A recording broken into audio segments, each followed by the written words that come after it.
The reason why it's called the 100% sweep is that if you get this position, you're going to get the sweep 100% of the time. And you may even get a little extra submission.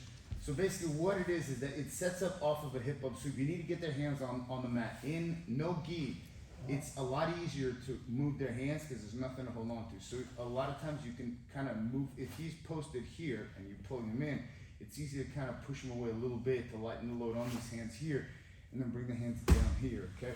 As I get here, okay, he postures up a bit here and I come up here to almost do a hip bump sweep here, okay? As I hook his forearm here and I go deep in, get the gable grip here, okay? Now you notice how I have somewhat of a kind of like a neck crank here, and I want to start tilting him to my left, okay, as I'm going to sweep him because I'm pulling his arm back. So from here, what I want to do is I want to keep walking my right hand forward and walk my hips back. So I'm basically neck cranking him right here. You stay low here, right hand walks forward, and your armpit goes back, and your right hand forward. You keep him flat, you keep him neck cranking right here. So just be careful with that because it really does crank the heck out of the neck. So here, go here. So here, like I lift my hip up a little bit and the lightens the load. I'm pulling him in. He's committed here. So it's one. Scoot back a little bit here because I may come up with a hip bump sweep here, but then I hook it underneath here. Okay, and I go gable grip here and I roll him this way here. Right, and I'm gonna scoot my hips back because I don't want to let him pop his head out. Because if you're too far forward, he can pop his head out a bit here. But it's okay because here we still have the mount. Okay, so as we're here, landed like so, and I'm gonna scoot my hips back, and I'm gonna walk back.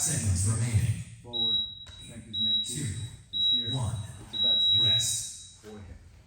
Okay, one more time. You set this up off of a hip bump sweep. We'll talk about that here. 1, 2, 3, 4. And here you also have guillotines as well. So I want to go gable grip. I'm pulling his armpit here so that it's tight around his neck. And I'm going to sweep him to my left here. If you need to, you can also use the hook. Put the hand on the mat. Slide your hips back and armpit and crank.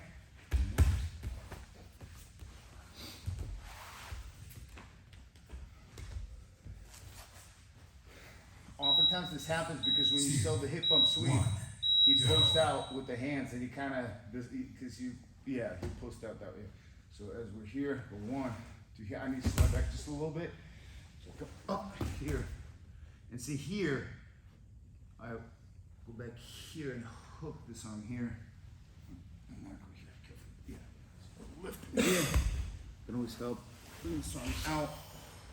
So I'm trying to remount without cranking his head too much. Okay. One more time from here.